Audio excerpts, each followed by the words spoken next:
Hai sahabat kreatif. Nah, kali ini kita mau bahas tentang pantun. Ayo, kita mau belajar terus ya. Jangan pernah bosan untuk belajar. Nah, pantun merupakan salah satu budaya ya. Budaya Indonesia yang perlu kita lestarikan. Nah, menulis pantun apakah sulit? Nah, ayo kita mau belajar bagaimana menulis pantun.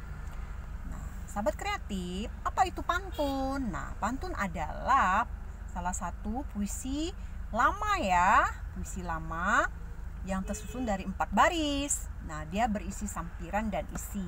Dan rimanya AAA dan AB-AB. Nah, sahabat kreatif, misalnya contohnya ini ya. Pisau di dapur harus diasah supaya daging dapat dicacah. Nah, pisau di dapur kan fungsinya untuk mencacah daging kan ya sahabat kreatif. Nah, belajar tanpa mengenal lelah niscaya nanti dapat faedah. Nah, baris 1 dan baris 2 itu disebut sampiran, sedangkan baris 3 dan baris 4 disebut isi ya sahabat kreatif.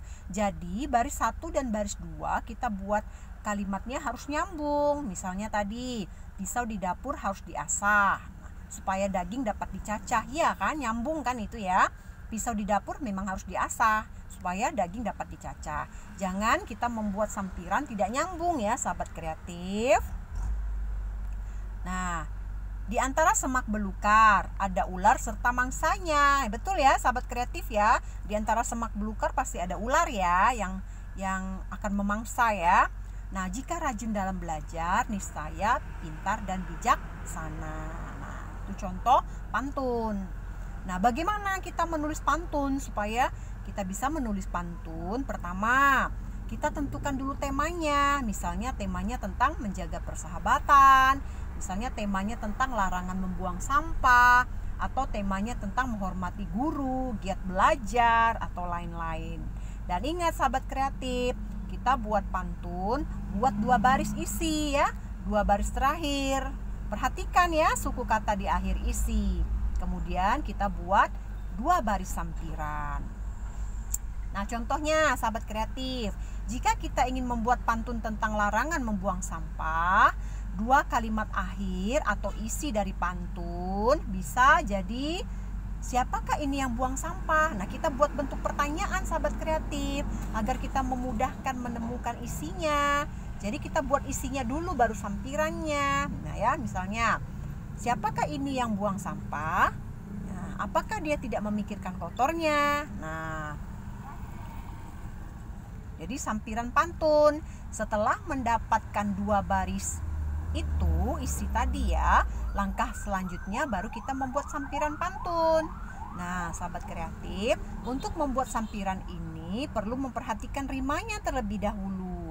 Kita cari kata-kata yang berakhiran sama dengan sampah untuk kalimat pertama dan kotornya untuk kalimat kedua, sehingga pantun menjadi lengkap seperti ini. Nah, tadi yang pertama harus kita lakukan sahabat kreatif, kita buat pertanyaan dulu untuk untuk isinya di baris yang ketiga dan keempat.